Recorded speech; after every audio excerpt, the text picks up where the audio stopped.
My name is Steve Peterson. I run Infinity Investments. We're a commercial real estate brokerage and investment firm that I started in November of '09, right? November 2009, in the midst of the Great Recession, right? And we got started, I've been in business since '03, but I got started at that point in time. That was a real interesting time. However, it was a great time to start a business.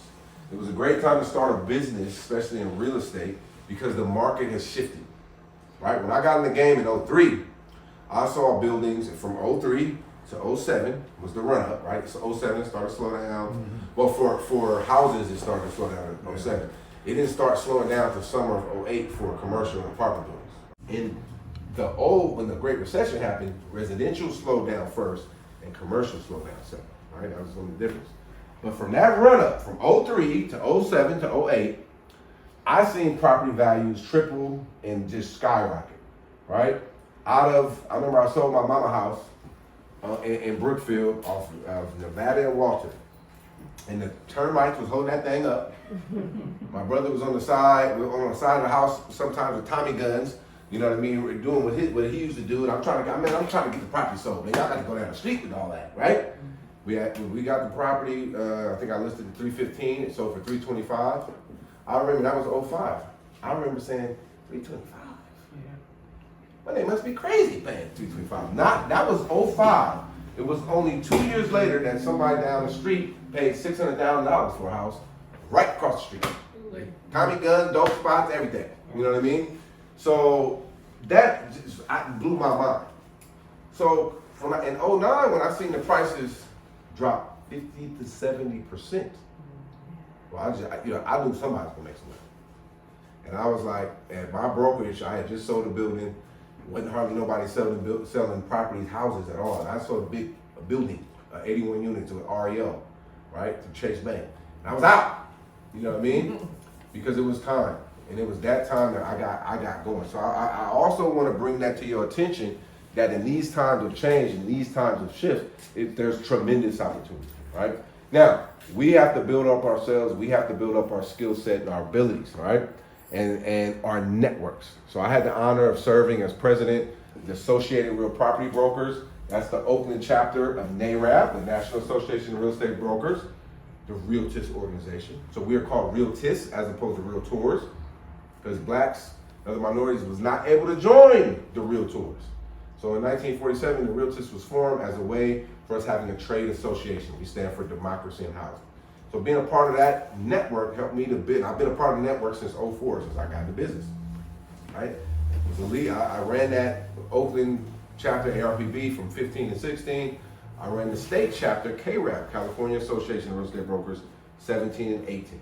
And that really helped me, right, to develop executive skill sets. When you're running a small business, you know, you're the chief, you're the cooker, you're the janitor, you're the top producer, right? But you also used to just call in, if you have somebody that works for you, you tell them what to do, right? And people on your board, it's not your employees. These are volunteers. So when you're gonna get something approved through a board, like a CEO has to do at times, and you're gonna have to get that board on board with what you're doing, right? There's a certain skill set that requires. And that's what ARPB and KRAP taught me. And also developed a tremendous network and did a lot of great work in the community. So with those types of backgrounds, that's helped me to be able to build my business, build my network, and be able to sit here and talk to y'all about this whole thing. Now, in 2018 was a busy year for your boy, because I was also the president of NorCal CCIM. What CCIM is a designation in commercial real estate. It stands for the Certified Commercial Investment Member, right? It's a designation you get. You got to go through a series of classes, right? You have to do a certain amount of business in order to sit for this exam, and then you take this long 6-hour exam, and you have to do that, and then you get the designation. Well, there's also a network, and I was the first black president of that network, NorCal, in 2018. So I was tired, but I learned a lot, and I developed a strong network. You think that maybe when putting a group together, quality of your network matters? Mm-hmm. Yeah. So joining networks, being a part of networks, volunteering for networks, and the Realtors is a great organization. I just missed San Diego. We had our midwinter It was the best one. Everybody said it's the best one we've ever had. And I just missed it because I was, doing a bunch of business stuff over here. And when you're involved in that network, you're never not involved. But I'm writired, right? Because they ask me, hey, why don't you come to join this board and that board and that board, right? I've done a lot of those things, and it was great things. And I encourage you all, if you haven't done anything like that, to look into groups like the Realtors where you can be a part of that, volunteer, develop your leadership skills, develop your network, bring value. Because when it comes to doing stuff like this, you're gonna need that, right? You're gonna need that kind of backing, all right? Now, we started a company in '09, and we specialize in multifamily brokerage, but also syndications. Syndications is where you put together at least 2 or 3 more investors in a group to go and buy properties, right? That is a little bit unique in terms of a business because most brokerages sell real estate. Most investors buy, sell, flip, invest in real estate. Usually, those activities are not together in a corporate structure. Our company, it is a little bit unique. Now, in the stock market world, that all the brokers buy and invest and put investors together. That's what they do. Real estate, for whatever reason, that's not as common. So that's what our value proposition is as a company. Now, today's agenda, what we're gonna cover. First of all, we're gonna be understanding what it is, this whole thing. What is this whole topic of group investment? What does that mean, right? Then we're gonna go into the different forms of group investment. There's a whole, I'm gonna just highlight it, right? But I can write a whole book. In fact, I read a real good book called How to Invest. Every single person that was entered, if you were looking for a good book to read, by the way, How to Invest by David Rubenstein. He was interviewed by the brothers from Earn Your Leisure, Troy and Rashad, and immediately after I watched that interview, I got that book.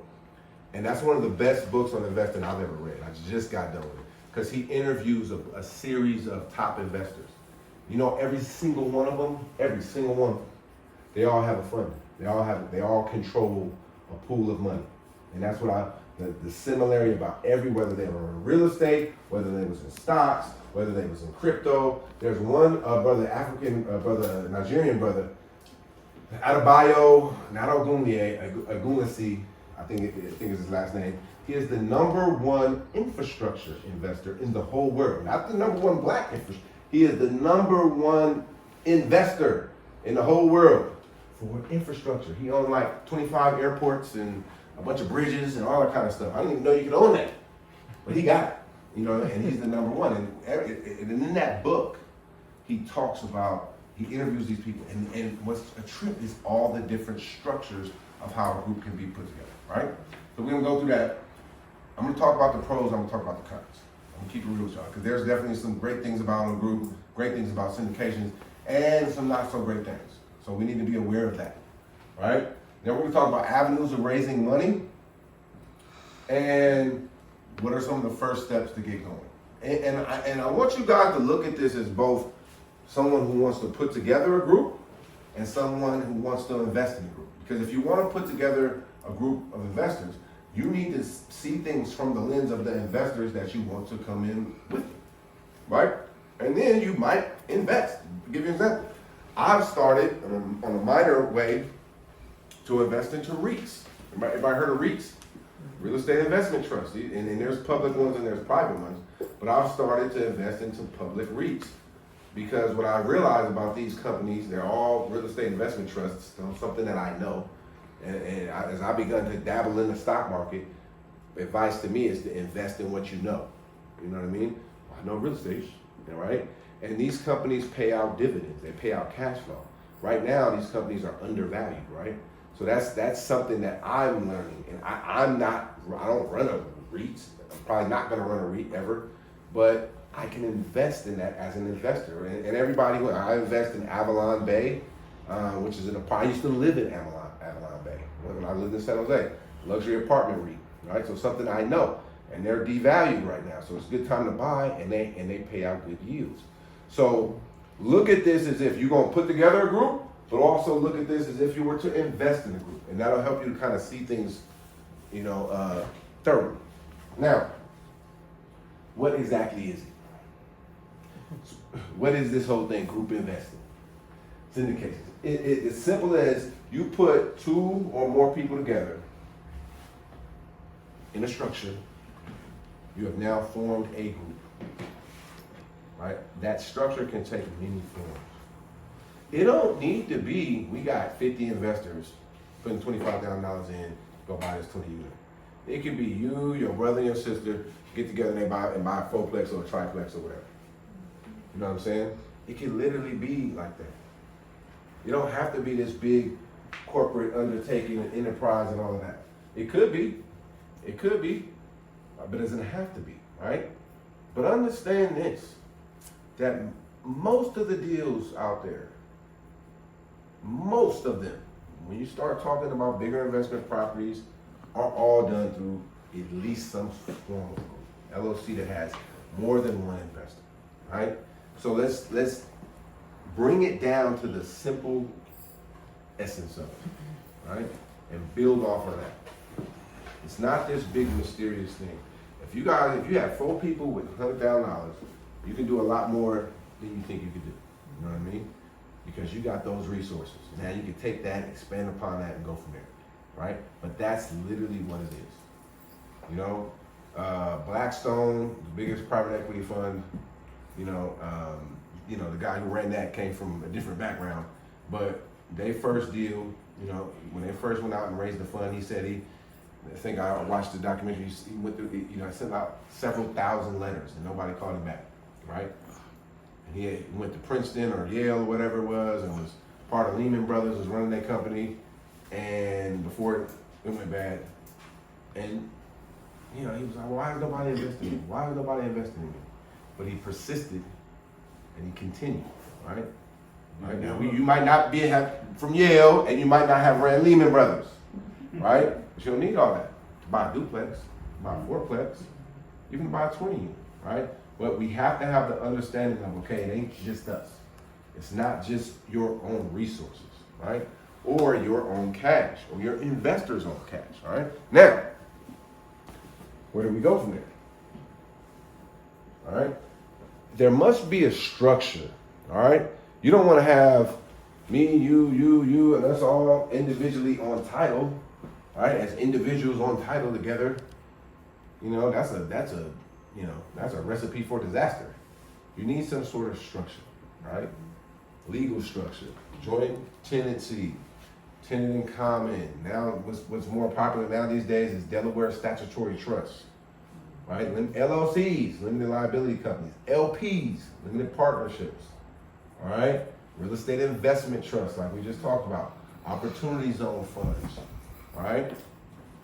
Community land trusts, just to name a few. And there's more. There's outside of the world of real estate, there's this thing called special purpose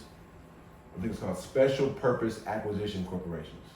And this is essentially the same thing. It's a pooled source of investors, you know, to invest. Now that has to do with companies going public, right?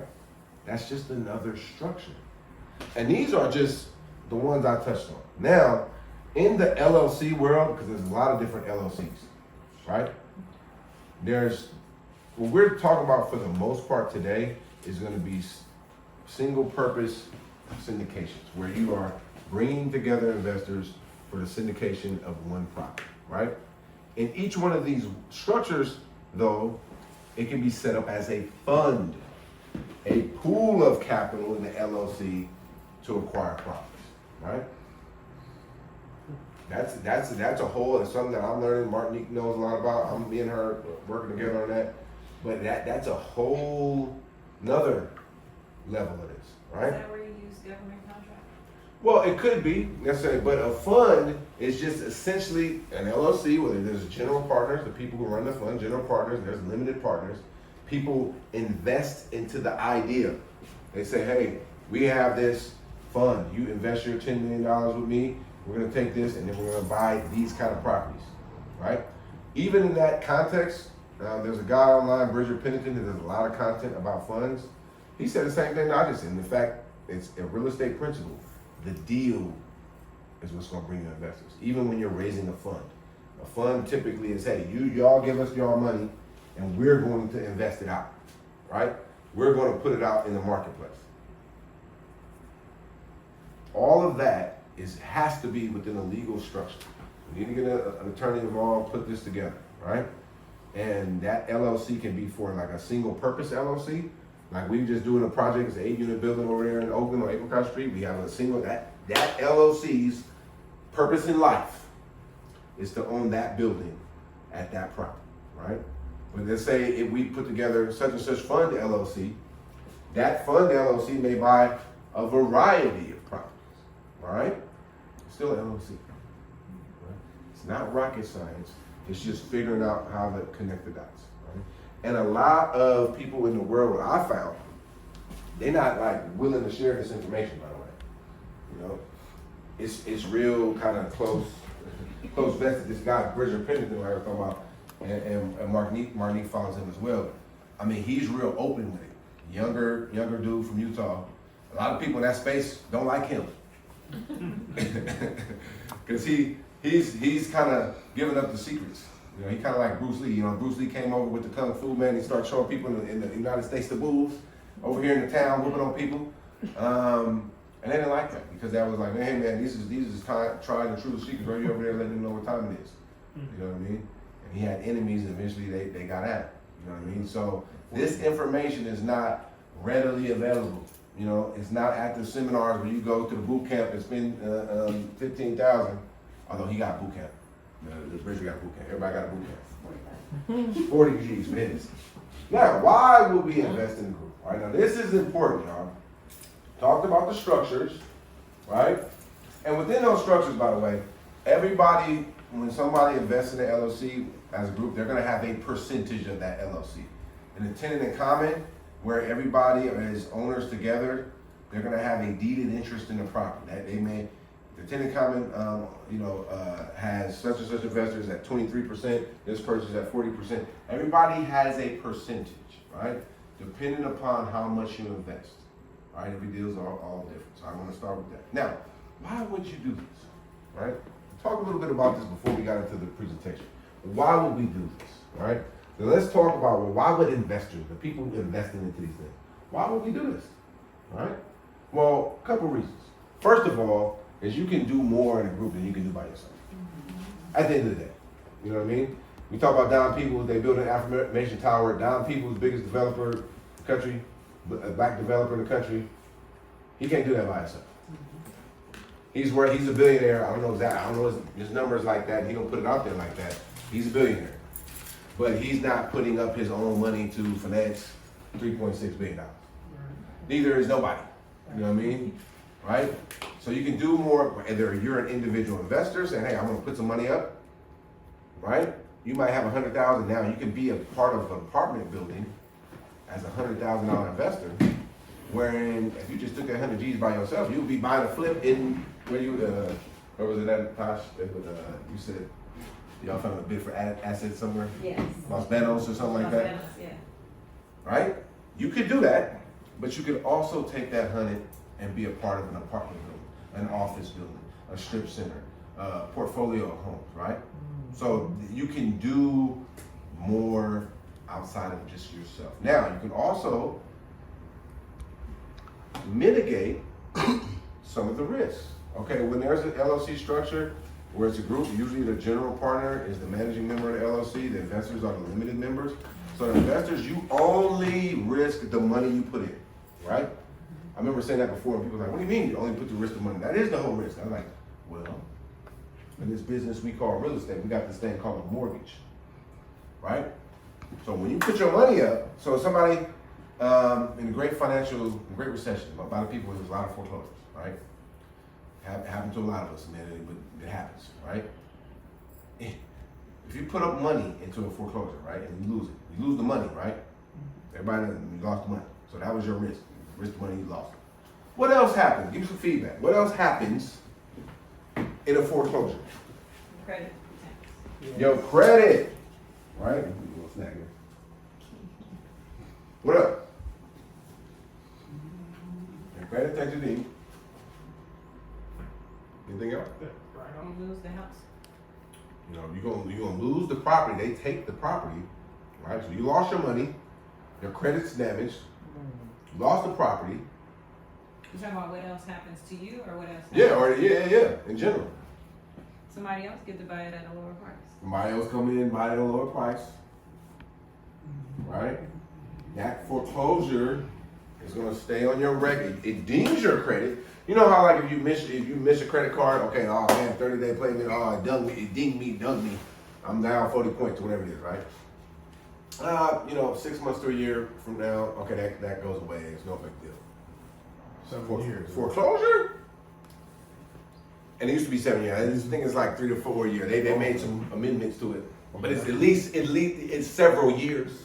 That's on your credit and beyond your credit, because you could actually get that off of your credit. I know people got foreclosures off their credit. I don't know how.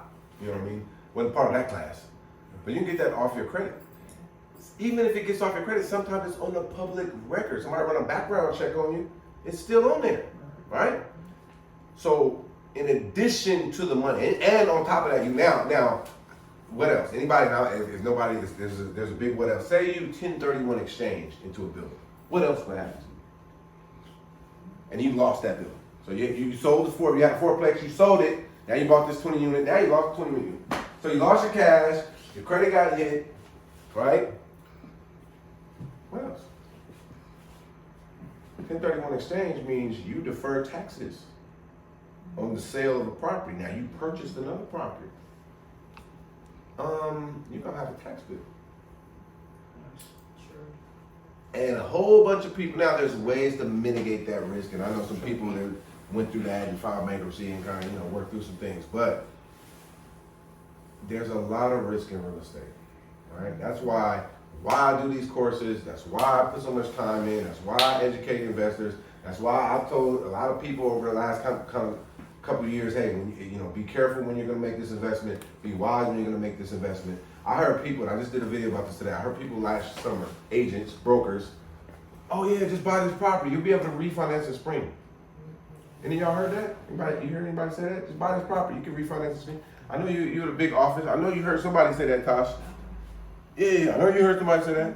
You'll be able to refinance in spring, 23. You're gonna be all good, right? Well, now we know that the Fed is gonna raise the interest rates 3 more times, right? So it's just having that understanding, guys. It's risk in this business, and not just going blindly into it like everything's gonna be okay. You gotta know what you're doing. Yeah, and this is important. So when you invest capital in deal as a limited partner, limited member, you are limited to only the capital that you invest. Another thing that we didn't talk about is you could get sued, right? How about them beautiful tenants out there in that building who decided to stop paying you and then the pipe bust? Now they suing you. They ain't paying you and now they suing you, right? Not to scare nobody away, but I'm trying to keep it real with you with the risks that come with the business.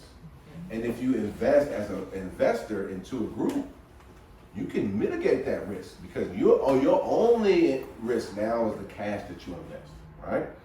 So that's very, very important. I just wanted to drive that home because I remember I was talking to one person. He was like, well, what do you mean only the cash I have to invest? Because there are other risks to be considered. In fact, the cash, nobody wants to lose money at all, ever. But, if you can lose money, if you're in a foreclosure, hey, I'll lose the money if I keep my credit intact. You know what I mean? If I lose the money, get the credit, get a lawsuit, have to pay taxes, that's not a good look, right? So we have to be sharp about what we're doing, right? Now, those are just some of the benefits, right? Another thing is that you might want to be, I have a client now, he's selling the building solely because, and he's not exchanging, he's not going to buy another property because he's tired. He is ready to kick his feet up and roll off into the sunset. He don't want to be the landlord. So I presented him a couple of deals and said, well, look, on these deals, you can make a little bit of cash flow and you don't have to be the landlord. And he's like, oh, that's possible. Yeah, it is possible. You know what I mean? Because you invest in a group, the GPs are gonna do all the heavy lifting. They're gonna go out there and deal with them tenants and them contractors and all the tough stuff that you gotta deal with when you're running a building, right? Those are some of the reasons why an investor would do it. I mean, obviously someone putting together the group has a lot of reasons to do it. You can buy more, again, you can do more than you could by yourself, right? You can now develop a company where you bring in investors, you give them a return, you buy properties, you can develop cash flow, right? You build up a portfolio. These are the reasons that why we would want to do this. And the last thing before I move on this is that you can compete in the marketplace. right? You complete in the marketplace. And that's really, really important. Because when we talking about now, when the market shifts like it is now we can negotiate a little bit more on deals, right? But you know how it was when it's hot, right? And you gotta get to a bill and you gotta get to a deal quick, right? And you may need to have the cash together and close to get that deal done, right? And then, even then, you may be going up against other groups. And if you're gonna be in real estate and you're gonna be in this business, at some point in time, you are gonna be going up with those other groups. And those groups may be able to come in and structure a cash offer. So do you imagine if you could do that or be a part of that, would that give you some leverage in the marketplace? All right. So those are some of the reasons that why we would do this. Now, like I said, we're gonna keep it real. There's pros and there's cons, right? We talked about the pros. Now, why would you not do this, or what are just some of the things that you have to be aware of? First of all, this is illiquid. It's not liquid. It's not like you go to the stock market, you buy some shares. Like I'm talking about real estate investment trust, REITs. You buy some shares in REITs, you can sell those tomorrow, right? You're doing your Robinhood or whatever your app is that you use to buy, right? You can easily trade that instantly. You can't do that. First of all, you can't do that when you buy a property outright in general, right? You go buy a fourplex by yourself, and tomorrow it's like, I just need to take 20 G's out of that. Well, you might be able to take 20 G's out. You can get you a line of credit and go through that process. That's gonna take at least 2 to 3 weeks to 4 weeks, right? Appraisals, all of those things. And you have to get a loan, you know? So real estate by in and of itself is illiquid, right? It's not a liquid asset in general. When you invest with a group, it's even more illiquid because you don't control necessarily when you sell or refinance, when there's a capital event, right? There's the general managing partners are gonna kind of take the lead on that, but also need to get buy-in from the investors on when it's gonna be sold, when it's gonna, be refinanced. So that's one of the cons, right? When you do a group, you know that, hey, look, whatever that is, you might do a flip, and so a flip might be a 6 to 12 month horizon, or it could be a 5 to 7 year horizon if you buy an apartment building or something. Whatever the terms of that deal is, when you go into that deal, you need to be prepared to be in the deal for the life of it, right? You know, if something happens and you try to get your money, you can always try to do that. You can sell your interest. Usually gonna be at a discount. You can ask one of the partners to buy you out. Usually gonna be at a discount, right? So just understand that going in. So when you're investing into projects like this, or you're taking on investors in the project, it has to be for the long term. Can't be hey, we invest with you this week, and then the week now, oh man, I got laid off from my job, man. I just need the man. Come on, I'm gonna stay in it for the next one. I'm gonna stay long term. No, you can't. No, it don't work like that. You know what I mean? This is the sacrifice of you saying, I'm going to be invested into this for a long term, right? And if you put this together, you got to communicate that to the investors. You can't let them know, okay, yeah, no, we're gonna have the money back to you next. Even in the flip, it ain't that fast, right? It's illiquid in nature. You don't control when you buy, when you sell, when you refinance. It's a group decision, right? You can influence that. Right? That's why I talked about some of the organizations I was a part of helped me to develop skills in like when you're trying to get an initiative approved through a board, right? You need a majority. So you need to be able to communicate with people to get that thing done, right? That helps when you're dealing with investors, let's say. You know what I mean? Because investors, let's say we want to sell a building, well, we need the majority to sell the building, right? It needs to be what's in the best interest for the team, all right? So just understand this illiquid. Now, some people can be difficult to deal with, man. At the end of the day, at the end of the day, right? Some people you work with, you do business with, it's easy. You enjoy it, right? Some people you work with, you do business with, it's like pulling teeth, man. With some pliers, with no Novocaine. You know what I mean? Some people it's just like that, right? So what I like to say is that try not to go into business with people that you don't like.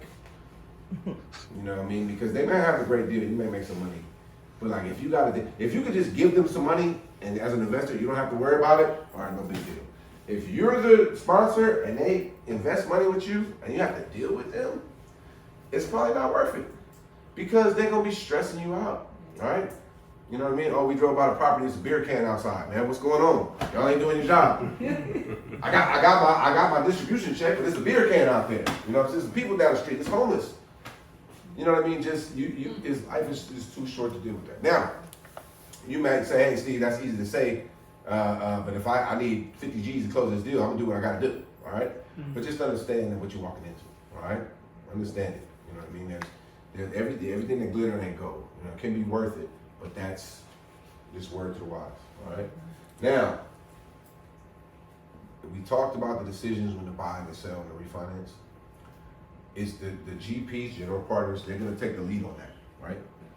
However, you know, you can influence that. You can be a part of that decision. This is not something like you just put your money in it and you're a silent partner. You're not a part of it, or it depends on the structure and all of that.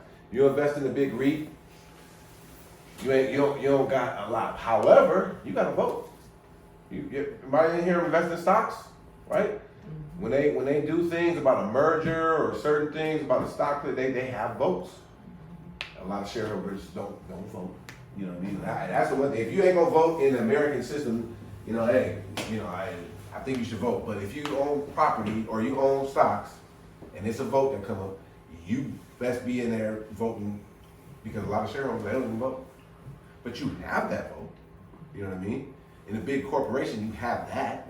In a small group, you have influence, right? So either as you're the person putting it together or you're the person investing, you have some influence, right? So if you have something, let your voice be heard. You know what I mean? Just my experience in all of this is do so in a collective and collaborative way. A lot of people just don't know how to deal with people. So say you're trying to negotiate something or get something, your way is to be combative and come at them like this, it's just not effective. You know what I mean? Right? And so it's like, just like when I was, telling agents, and we do training every week with our agents, we do role play.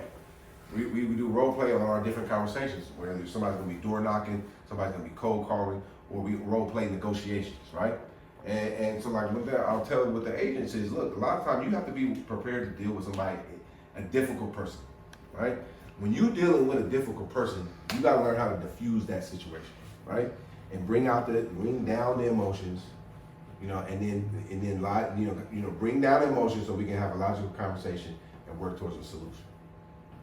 When you're in a group as an investor, as a sponsor, someone putting it together, you don't have complete control of everything, but you do have some influence. So keep that in mind. I really want to state and say that because I think a lot of people, I spend a lot of time on this one, the pros and the cons. I want to map this out, all right? Because I learned this business initially from a course called the Carlton Sheets No Money Down Real Estate course. Everybody ordered to say, okay, yes sir. Yes sir. Look, it's a lot of courses that's not worth nothing. But that is one of the best courses that I've ever read, been a part of, or anything. And I've gone through a lot of courses. Like I said, I got my CCIM designation. I did a lot in the real estate business, right? That's one of the best courses. And when he talks about, he has a section on partners and putting investors. So, well, why, when you're an individual investor, you do things on your own. You don't have to worry about investors. You can call your own shots, right? And so he was saying, well, why would we do this whole thing with partners and all of this, right? And he was saying you wouldn't do this whole thing if that's not part of your vision, right? If that's not part of your mission, if that's not part of your plan. When I talk to clients and investors, the number one thing I talk to people about is developing an investment plan. What's your plan, right? Business owners, we all have a business plan. A lot of people invest without an investment plan. You gotta have that vision.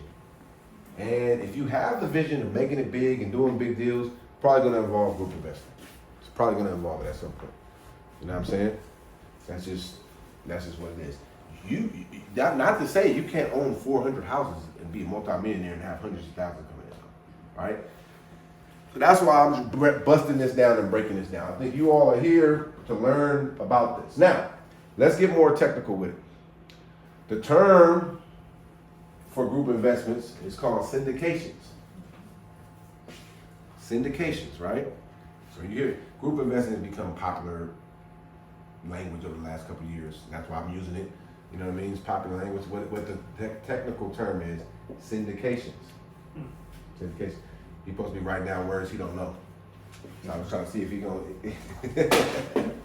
right? Syndications, right? And now there's a book. It's called "It's the Whole New Business," written by Gene Trowbridge, CCIM, one of the authorities in the space of syndications, right? Very smart person, lawyer and sponsor, put together the deals. So he defines a syndication, or defines, here's his language from the book, word for word. Group investing is often referred to as syndications. The word group investing and syndications are often interchanged for each other. A syndicate may be defined as a group of people who form an association to undertake a business transaction. A group of people who form an association to undertake a business transaction. That's a syndication. We put a couple people together, we go get an LLC, we go buy some property, right? We go buy a business. We go buy, whatever we gonna buy. I told you, it don't have to just be, it could be anything, right? But that's what a syndication is. You ever heard like back in the day, like Elliot Ness and them and the mob syndicate? Well, okay, what did a bunch of the mobsters used to do? Like if you saw the grandfather, but the godfather,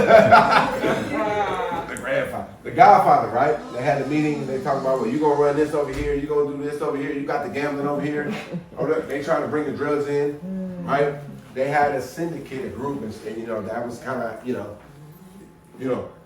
not a positive way, but that's how they ran a mob situation. You know what I mean? That's how businesses are formed. The stock market, that's all the stock market is. Essentially, it's a giant syndication, right? And that's what, when we're talking about putting together a group, that's the technical term for it, right? So especially when in this business, a lot of people are going to use words, use terms to be over your head, so you don't know what they're talking about. It's a bunch of people in real estate. I talk about syndication. People are like, huh? What? Huh? I get syndication. You know what I mean? So when you're doing this, let's say particularly when you're talking to investors, you want to make it as simple as possible, right? The genius is taking something complex or complicated and making it simple so people understand, right? So that's what you want to do when you're talking to investors or you're putting investors together. That's why I say group investing, and then now we break it down to syndications, right? And that syndications is where we are to one off or a specific deed, specific property. It's not a pool of fund, right? And even sometimes when you're doing a fund, you still, the smartest and the most successful fund managers have deals lined up. So they're saying, hey, invest in our fund. Put your money in our fund and we're going to invest in deals like boom, boom, boom. You know what I mean? So that's a syndication. Now, here's the magic, y'all, in all of this. Nothing happens at all if we don't raise money, right? Nothing happens at all if we don't raise money. Now, I'm going to tell you my experience. Raising money is one of the hardest things in the real estate business. In the real estate business. In the stock market world, I don't know that too much about that world. I think in the stock market world, if you can't raise money, you probably can't be in that world. You know, you're a stockbroker, you can't raise money, right? But in our business, a lot of people, it's hard. It's hard, you know what I mean? I think especially like in the real estate game, the sales game, a lot of people in the sales game want to do this, right? They want to invest. You sold a few investment properties and you see what the investors make. How do I do that? You know what I mean? How, when? And that's I got in the game as an investor before I started brokering deals. I started brokering deals in 05 and 06 when it was just, if you had a license, you was making money. Man, there was people on the corner talking about, I can refinance your house, get you $100,000. I'm not even playing. I'm from Brookfield. There was people on 9, 8, and Eads. You go to the store, and you know, get you something. You come out. I got brothers out. Man, they got weed. They got this, and they got refinances for me. And it's not a game. And anybody who's lived that life would know, right? And so in that world, that was just easy to do sales, right? But I started in the investment game. That was just honestly what I learned first, right, from the course. And I saw that was the you know what I mean, that was the pinnacle. And then, but I also saw, hey, making sales, I would much rather for me be in the field of sales, making money, than going into corporate America. I remember when I got married, you know, reality set in. I'm like, man, I got all these bills now. I got to pay all these bills now for the kids. I went and interviewed at Citibank. So Citibank had offered me a job. They had this interview. My boy from church, he was like one of the big wigs. He was like, man, come on, man. You'd be great at this job. And they offered me a job like 60,000 base plus bonuses and all this.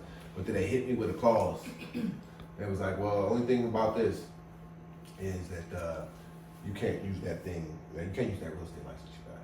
You can't do it. It's called selling away. You can't be selling real estate deals and doing this. Now I'm sitting in there because I'm just getting married. I'm like, all right, I'm gonna pay these bills. My wife over here tripping. You know what I mean?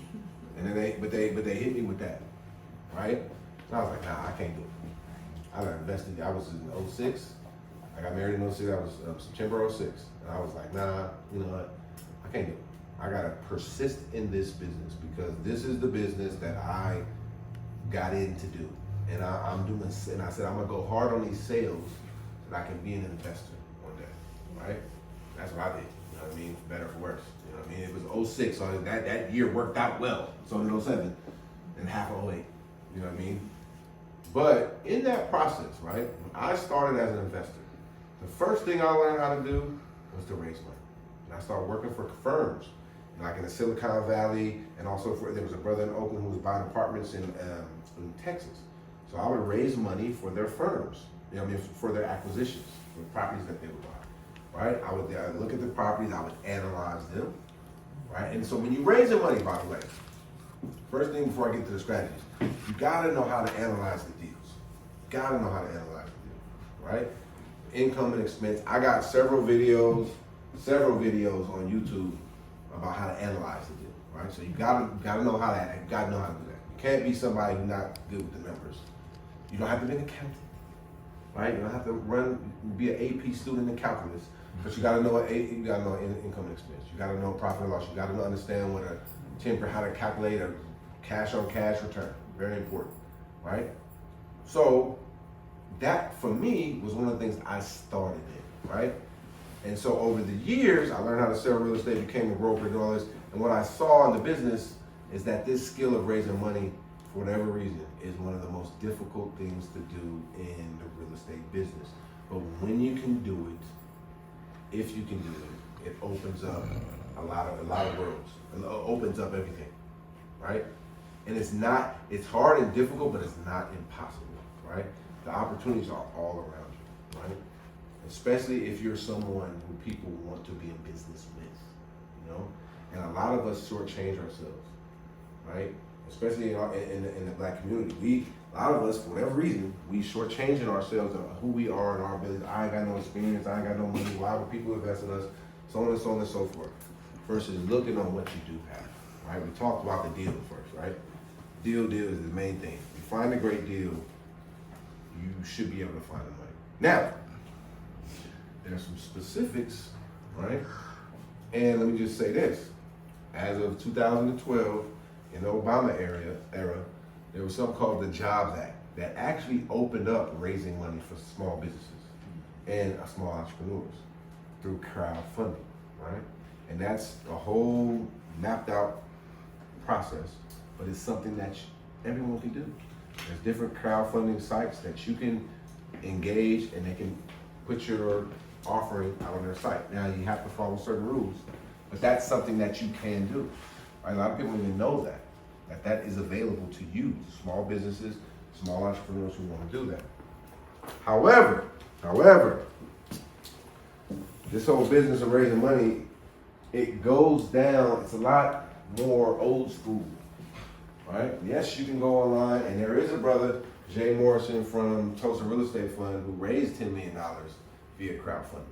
And though he had an amazing, and still has an amazing following online, so he was able to do that. I mean, if you don't follow Jay Morrison, find him and follow him. He's one of my heroes of now. I'm 41, I think he's 42, 43. Somebody that I look up to for what he's doing as a black man, as a family man, as a father, as a husband, and him raising that fund and doing deals. And he had somebody sued him. He went through a whole lawsuit, the SEC, and he came out good. He had his legal paperwork together. He had his stuff together, and he raised $10 million through crowdfunding. However, that's more the exception than the rule, right? I wanted to start with that to let y'all know that this is possible, right? And it's a black man, and if you haven't heard his story, he didn't go to Yale, he didn't go to Harvard. You know what I'm saying? Steal from the street. He got it, you know what I mean? So he wasn't able to, he put on the loan, he got to disclose some things on his loan. Yeah. So if he could do that, he lets us know that it's possible, right? However, networking is more about making direct connections, right? I mean, raising money is about making direct connections, and that's primarily done through networking, right? Primarily done through networking. Networking is one of the main ways that you can build any business that you're a part of. I went through this program with Goldman Sachs called 10,000 Small Businesses, and they essentially, every single thing we did, they made us network with each other. Every single thing we did, they talked about their network. After our program, they have all these alumni events and network things and things they email you. We get on every quarter, we get on the Zoom, and we meet all the other business owners from across the country because they and this is the oldest investment bank in the world. Probably the most, I don't know if they're the most successful or biggest, I'm pretty sure. They've been around for 100-something years now. And what they do and they teach and they stress is networking. Now, if you don't know what an investment bank is, neither do I really, other than the fact that they take companies public, they create bonds, and they finance everything that companies need, essentially. So what do they do every single day of the week? They raise money. What's the number one thing that they taught us as entrepreneurs trying to expand our business? If you need to raise money, you need to have a great network. In order to have a great network, you need to build that network. So Tosh, like when you were saying, hey, we got this group, we want to buy 20 units, but we're not there yet. You might not be there, but that's just yet. You gotta keep going. You gotta keep doing what you're doing tonight. Driving from Stockton all the way to come out here to the town to not just get this knowledge, but also the network, right? You gotta do that, right?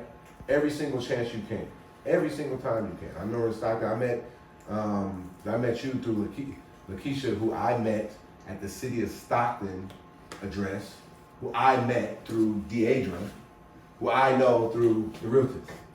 You know what I'm saying? So, and if I sat here, I met Martinique doing a presentation at ARPB that she was there at. Me and Paul was doing that, right? And it probably, I know Brian from coming through, and I forget, we met you guys. I don't know if we met you on the streets. We networking, bumping each other on the streets. You know what I mean? Same thing, Mr. Bell. You done had many firefighter events and stuff like that. That's how we make things happen.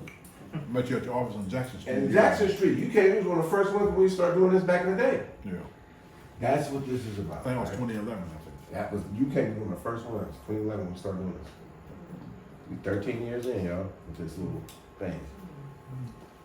But that's the key, right? You have to go network. You have to go network, and not just anywhere. You want to try to find your place with networking places with like-minded individuals.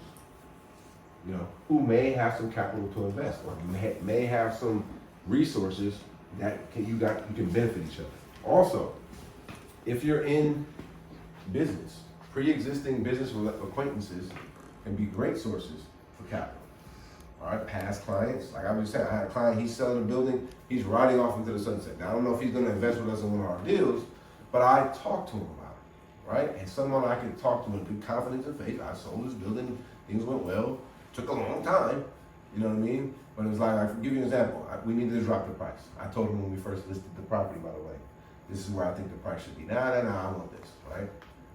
And I really should have just stayed and, nah, this is what it is. You know what I mean? I'm a nice guy, I tend to accommodate people. Well, what happened? 4 months or whatever, it wasn't at that price. It was at the price where we dropped it to the price where I said it. What do you know happened? Got an offer a couple weeks later, right? Because nobody's gonna overpay for a property, not now, right? So even though it took a while to get this property sold, we developed a great relationship. So I can say, hey, you're gonna have a chunk of money, take a look at this investment deal. If it makes some sense for you, invest. We have that relationship. Great place to talk to people. You know what I mean? If you're in a job and you do good in your job, see, that's why being the best, endeavoring to do what you do, the best of your abilities. You know, like I tell my son plays ball, and I tell him when he's out there, you just give everything you got. Like, I don't care, like it's basketball season, if you make one hoop or not. I'm just worried about where's your effort at, man? Because that's the thing I'm trying to teach. My son, my girls, my kids, I coach on this football team. It's all about effort. So if you do that in your job, in your business, guess what? You're gonna stand out. Why is that? The other people in your job giving all their effort? The other people in the industry of real estate sales, are they giving all their effort? No. So when you do, you stand out. People see that. And if you say how you have an enterprise, you in finance. All right, well, there you go. Now, referrals also. So you want to have a network of attorneys, accountants, wealth managers, financial planners, all right, property owners, business owners, because these are people who are in the market for this stuff. People who are accountants and lawyers, they got dough, they have clients that got dough. Everybody's looking for a deal. They want to invest in stock or invest in real estate. They want to talk to you about this stuff. So you might want to find, like I did a bunch of deals back in the day by going to the Black Accountants, now the National Association of Black Accountants. I would go hang out with them. Now I'm good at math, but I don't know accounting. I'm not an accounting person. But you go in there, these are a number of people. And you know what? Through conversation, people ask you what you do in real estate. Oh, you're in real estate? What do you want? Interest rates and all the type of stuff. Accountants love to talk about this stuff. And they have money and their clients have money and they understand the value of real estate, right? So you want to make sure you put yourself in those positions to meet those people. Very, very important. Guess what? If you're an investor and you want to invest in a group, you should, or you want to invest in something, like they say, like the tech world, a lot of the money is made before the companies go IPO or whatever, or even once the VCs come in, venture capitalists, you want to be the investor to invest with that company before even the VCs come in. Because once they come in, that brings the value up, and then once they gonna come, they try to take it public, that brings it up even more. Well, how are you gonna meet those people? You gotta go out and network and put yourself in those positions. It's been hard to do that the last couple of years, but still, through the pandemic, you still been able to network. So that's the key to what I'm talking about. Raising money, putting investors together, you have to be out there. Yes, you can do crowdfunding, right? That is an option, right? And then you can put yourself out there. Yes, there's ways now that you can, if you struggle, you pay a bunch of money in your fund or pay a bunch of money with your legal docs, that you can advertise your investment, right? You have to follow some very specific rules, but you can do that. End of the day, it's a relationship business. You got to develop those relationships. You got to make those contacts. And I think that's not different in this industry than it is in any field, right? Any field. Even if you're just saying, hey, you want to go out there and you work in a job for somebody, but you want to move up in that, either in that company or in that industry, you got to have contacts, right? You got to have some people you know. Now, let's talk about some of the specific targets or prospects, right? People who would benefit. Because here's the thing, and I like in sales, and there's a great sales fan. In fact, the Wolf of Wall Street, y'all may have seen that movie, but the guy, the actual person, the Wolf of Wall Street, his name is Jordan Belfort, and he is he got a big YouTube station. He's actually a sales trainer, right? Now I still, from watching him, I still don't know what he did wrong, but he did some stuff wrong. And he did a bid. He went down, you know what I mean?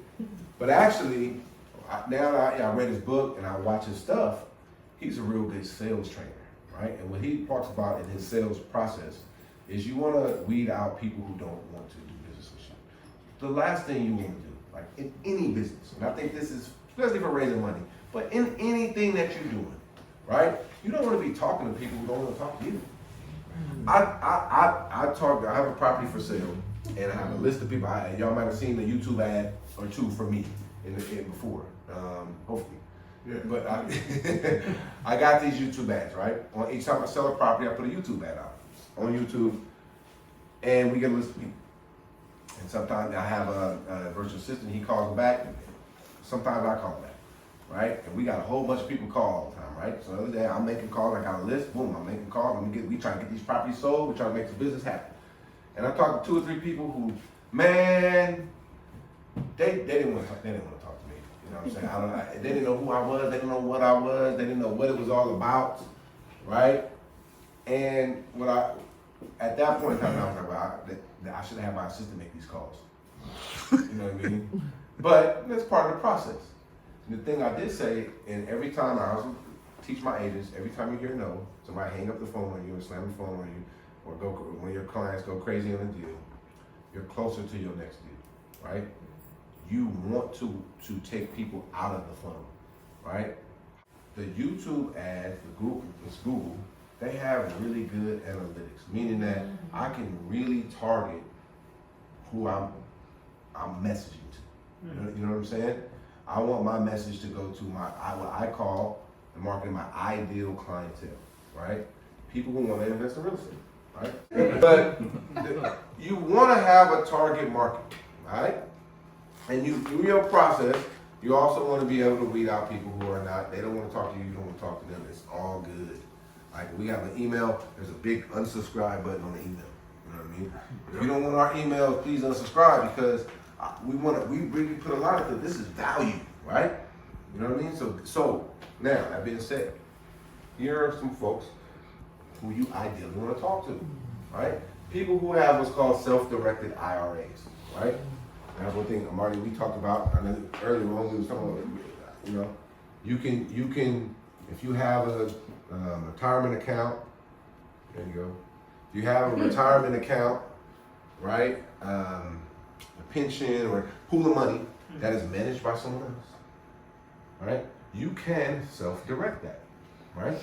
You can set that up like a Pensco, like a, what do we, Interest, Pensco. There's a bunch of other ones that are custodians. And you tell Charles, hey, Charles, I love y'all. I'm gonna need a little bit of that money though, because I'm self-directing that money. That money's gonna go to Pensco. Money goes to Pensco. Now, still an IRA though.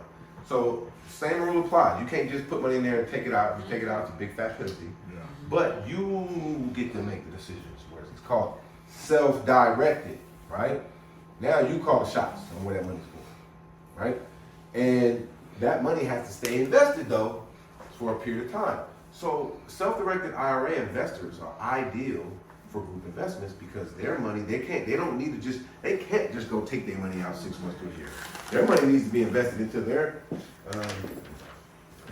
they are whatever they're 65 or 59 and a half, 75 by the time we're gonna get there, you know what I mean?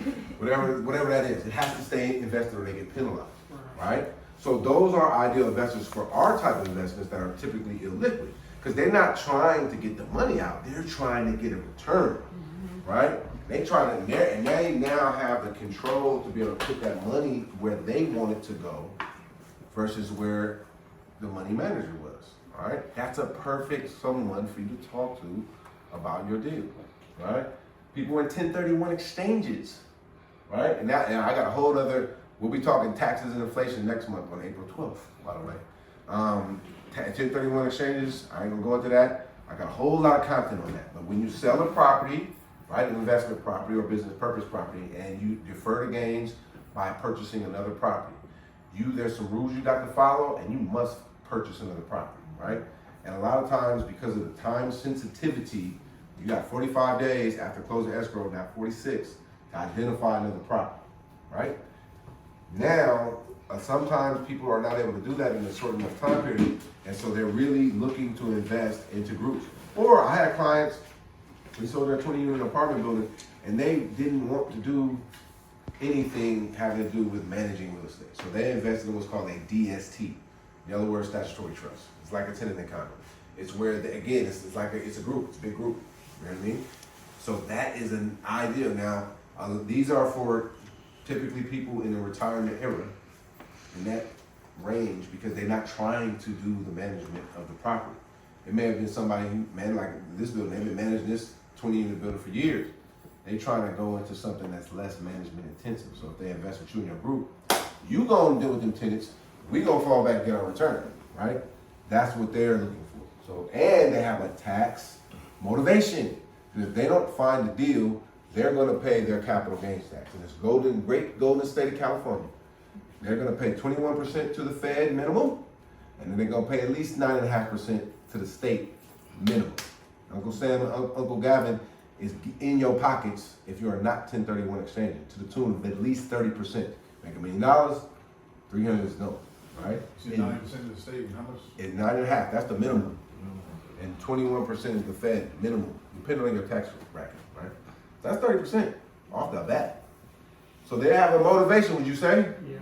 Right now, a lot of people want to buy their own property, but there's a whole bunch of people who want to invest in a group. Busy professionals who, like we in the Bay Area, a bunch of these tech people. If you're a tech person, like I was talking to somebody who works in tech, and they working like 80 hours a week, especially right now. They was like, man, with these layoffs, I know one of our agents, she works at Salesforce. I haven't talked with her in like a month and a half. He said, just give me some time right now, man, because they done laid off all these people. I'm over here. I'm just trying to keep it going right now. Well, what happened was when they do is they lay off people, then the people that's there, the work still need to get done, right? More responsibility.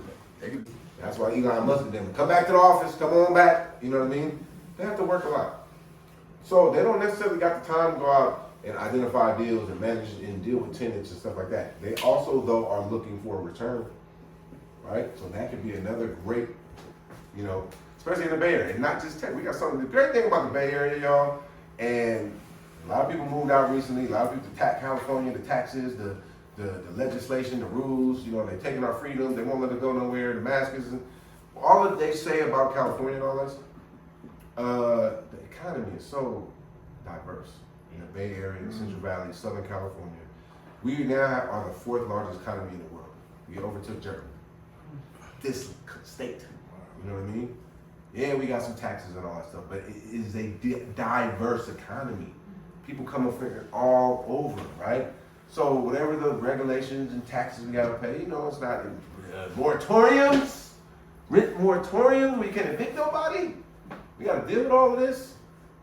But we have such a diverse economy, and that through the ups, through the downs, one of the best place, in my opinion, to be in the world, right? So you have somebody in your network, in your area, making some dough that is probably looking for some opportunities. They're probably looking to connect with you on something, right? Great source. Now, another great source, ambitious investors who trying to do more than they can do by themselves. Right? They're trying to do more than they can do by themselves. We talked about that. We talked about that. Hey, we trying to get together. We invest. Let's get together. Let's do some stuff. You know what I mean? That's a great. And remember, like you say, hey, you may not have the experience in the deal. You can partner with somebody. I'm partnered. I'm a mentor by Mr. Chambers. He popped in here for a few minutes. He owns the building and the business, and here it is. And we're locked in together, right? Because he has more experience than me. It's a mentorship. I can learn from him. I can bring something to the table to him, right? And we can go buy deals and do deals together. All right. Now, other people who realize a capital gain. Now, there's this thing called opportunity zone. I won't go too much into detail, but let's say you sold the stock, or let's say you sold the company. You have a capital gain, right? Now, if you sell a real estate property, you can do a 1031 exchange. But if you sell some stock, or you sell your company, there's not a 1031 exchange for you. However, you can also invest into an opportunity zone fund and defer your capital gains. Right, that's a whole nother,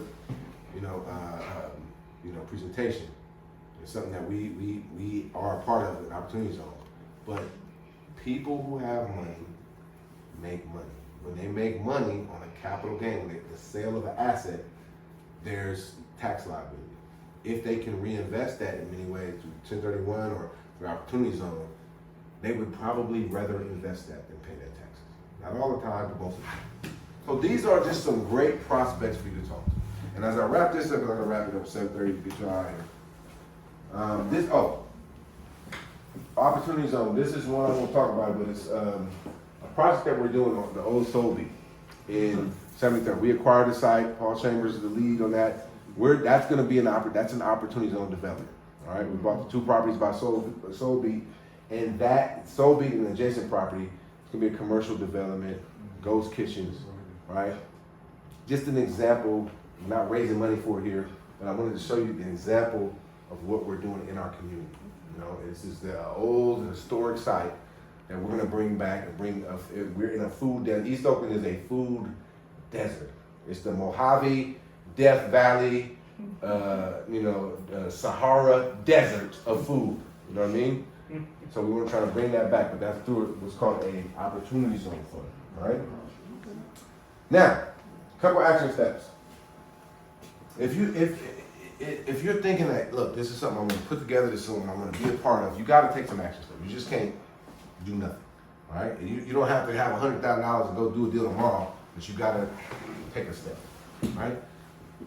First, you got to decide if this is something that you want to do, you want to be a part of, you want to arrange, you want to coordinate, all right? Then you got to link up with people you like and you trust. And like and you trust. There might be a great person, but if they rub you the wrong way, don't link up with them. And I'm sure the divorce court, there used to be a show called Divorce Court. I remember that. Forget the judge's name. Maybelline.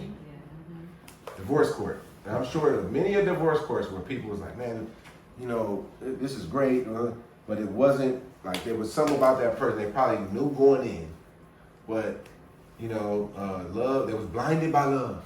You know what I'm saying? And it didn't work out that way. So don't go into this like that. You know what I mean?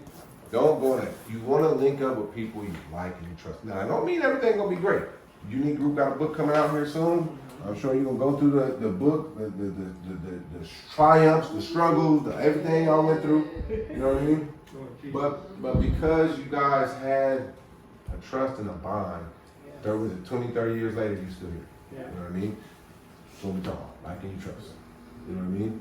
Decide what type of properties that you want to go after. Now, this will help you, like what you're talking about. For a second, you say, hey man, I'm not even trying to do 20 units in a book. You ain't necessarily trying to do is flip in Los Banos, right? Now, the group wants to do multifamily. That makes sense. Multifamily is great. Question, anything you do is, can this help our overall vision? If it can, do it. If it doesn't, don't. That flip deal might not be what you want out, but it could, if it's a deal, make you some money that you can roll over into the unit. If it's a deal. You know what I'm saying? But you can only say that you're in that process because y'all have a group and you have some criteria. Hey, we look at 20 units and up. Now you might find a 5 unit and be like, all right, well look, it ain't 20, but all right, look, does this work though, right? But you can only do that when you have a guiding light, which is your criteria. Now, you want to consider if there's something you want to do, and then the last thing is you just want to do something, right? Do something, right? We have groups that we've put together, that we're putting together. We're launching a fund, all right? We also broker. Meaning, as you said, hey, I don't want to join your group deal. I want to do my own thing, but we need some properties to buy. What we all should do, is schedule some time to sit down and meet and talk. All right, that's an action step that you can take towards the next step, right? Whatever that might be, our boot camp, and I don't got no boot camp yet. You know what I mean? I need to get me a boot camp. Yeah. I'm thinking about a boot camp. You know what I mean? But no, seriously, so our company is not set up like that. What we do, we've been doing these seminars for since 2011. 12 years now. Yeah, 12 years now. That's the math. What this has done for us is helped us to build our network, right? We talked about network. And guess what? A bunch of people who either bought or sold properties or invested with us in deals came here and sat here. Our boot camp is be a part of our ecosystem, be a part of our world, because we're gonna have regular educational seminars like this, where I'm not asking you to come out to pocket $1,500 or $15,000. It's free, right? We got regular YouTube coming out. We have regular properties that are for sale. We have regular deals that you can invest in. So what we're saying is be a part of our network, be a part of our world, and let's grow together. You know, that's for our lack of a better word, our angle for doing these. When you go out to seminars, right? Ain't nobody out here just doing it. Say, hey, out of the kindness of my heart, because I love the people. You know what I mean? I'm just out here, right? I'm out here. I do love the people. I love y'all and love this business, right? But I've chosen to build my business, our company, what we're doing through this model of education.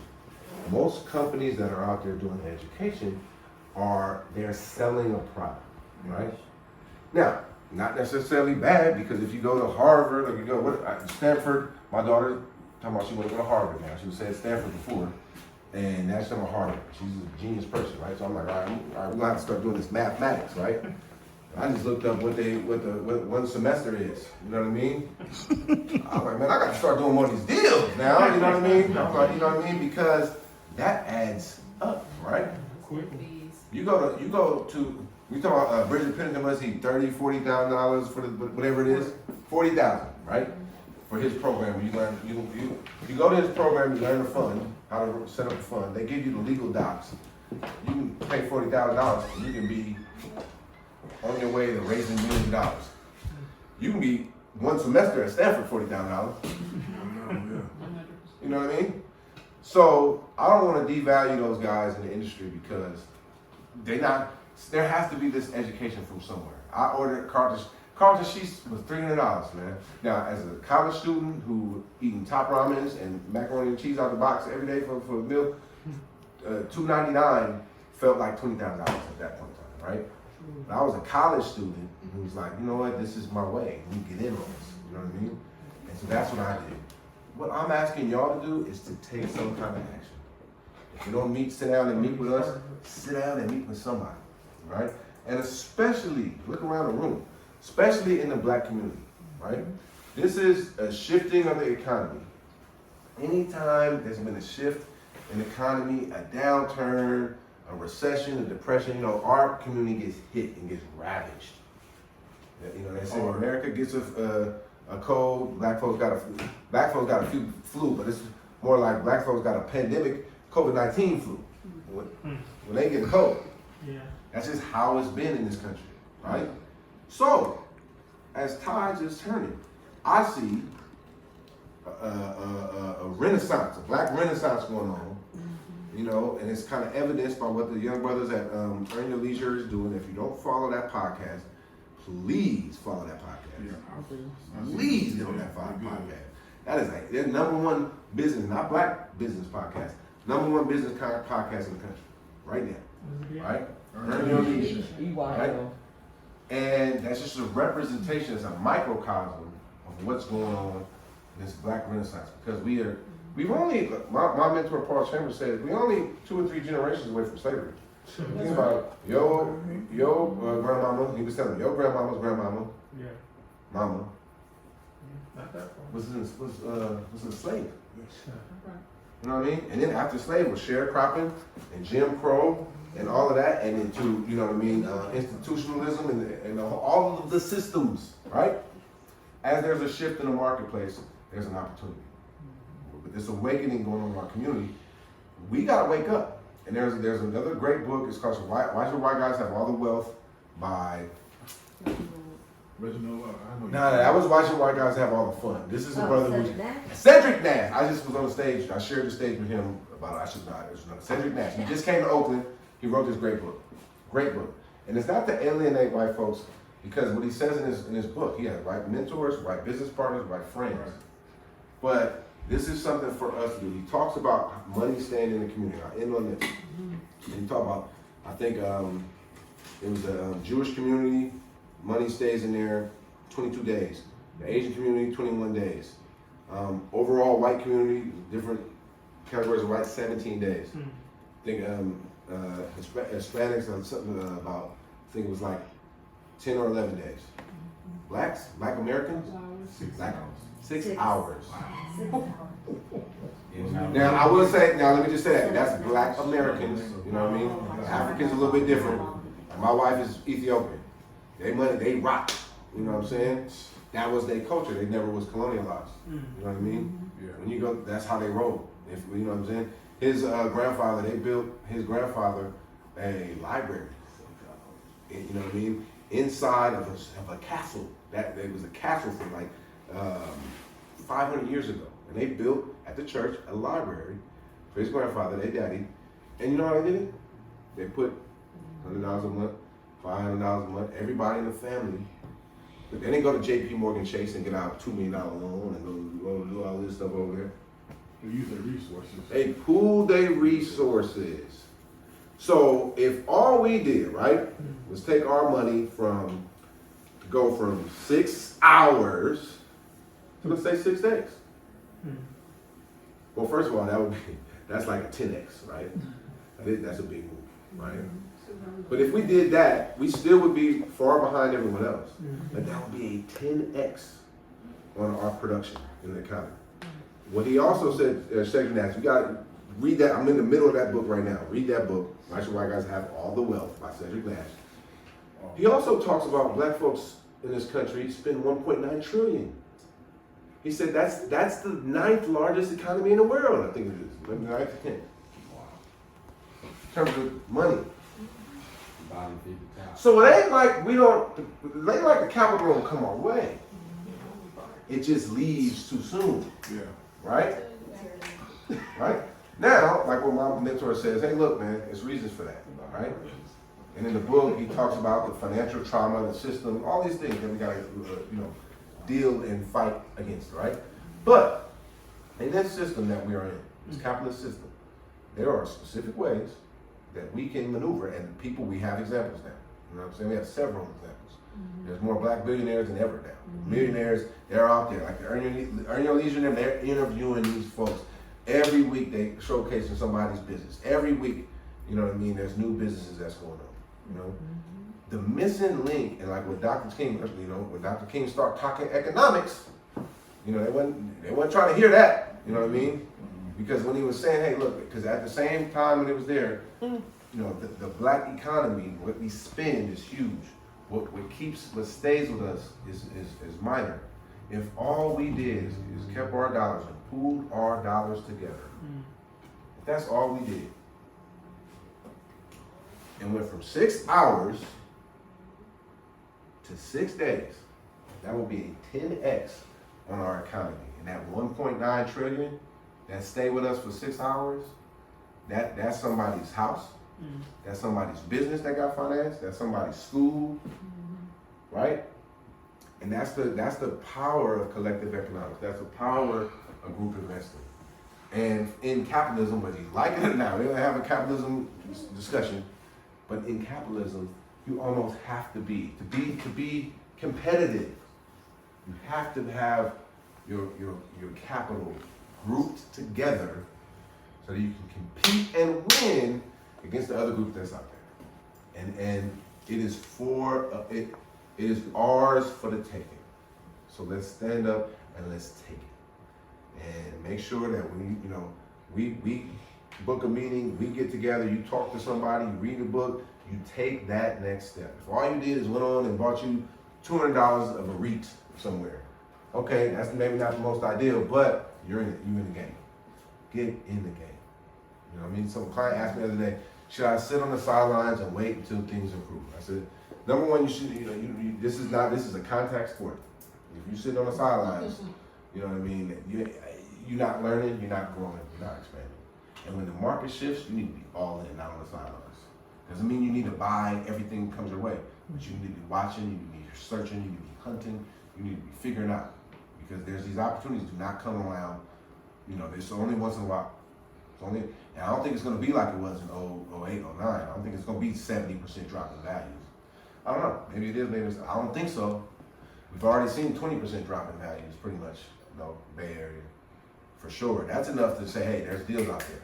You know what I mean? There's 219 foreclosures, active foreclosures today in the city of Oakland, right now, right? That property may end up losing and being traded to someone. You know what I mean? Somebody gotta buy that property. Why not you? Why not your group? So that being said, I'm gonna thank you a little bit over, but thank you guys for your time. It's been great. I really appreciate it. It's a hors d'oeuvres, man.